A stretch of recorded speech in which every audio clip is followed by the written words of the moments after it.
everybody lives by faith in some way. Everybody builds their life on things they can't see. They build assurance and hope based on what they cannot see. I was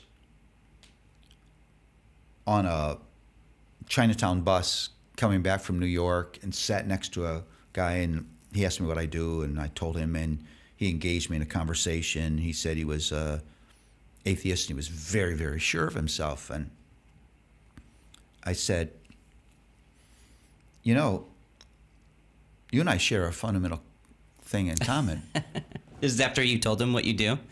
We both live by faith. I bet you had grabbed his ear then, huh? He hated that. Yeah. And I explained to him, I said, you know, there are things that absolutely shape everything I do that I cannot see.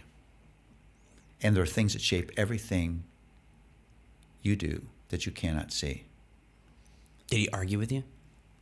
Yeah. And then I said, but I have a foundation and you don't. You went there like boldly Yeah. enough. Yeah. What did you point out specifically that you like that for him that he could not see? Well, A couple examples. I said you speak with such assurance. But one of the things you said when you defined your atheism is you don't believe there's a such thing as truth. You just made a true statement to me. Yeah. You made it with such confidence. I mean, how could you ever say anything with confidence? Someone like saying to you, I did a survey one time when I was doing evangelism on a campus and just asking people questions about what they believed. And this one guy who worked in the cafeteria on campus, I was just talking, he was on his break. I went up to him and talked to him. And he said to me at one point, everything is relative. Everything is absolutely everything is relative. And I was like, absolutely? Absolutely everything is relative? Do you hear what you're saying? And I wasn't trying to be snarky, but I was definitely like, so that's an absolute statement that is absolutely true, that everything is relative? Do you think that makes sense? And he literally goes, oh. Now, the conversation didn't go that much further, but people don't realize what they're saying sometimes. They don't even realize what they think and believe.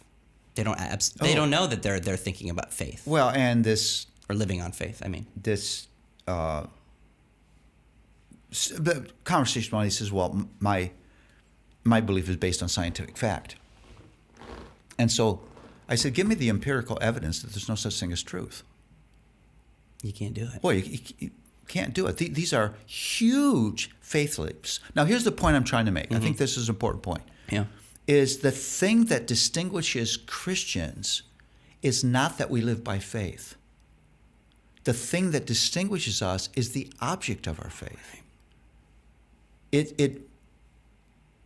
I always try to say, when I'm describing myself to people who are interested in what motivates me, is not I live by faith. I always try to say I live by faith in God. Yeah. Because I'm very aware that person is living by faith in something. That everybody is deeply religious. Everybody is a theologian. Everybody is a philosopher. Everybody's an archaeologist digging through the mound of their existence trying to make sense of life. That's the religious nature of human beings. Now, all of that was stuck in us. All of that theological motivation, all that religious motivation, because it was meant to drive us to God. Because human beings made in the image of God are meaning makers. You never leave your life alone.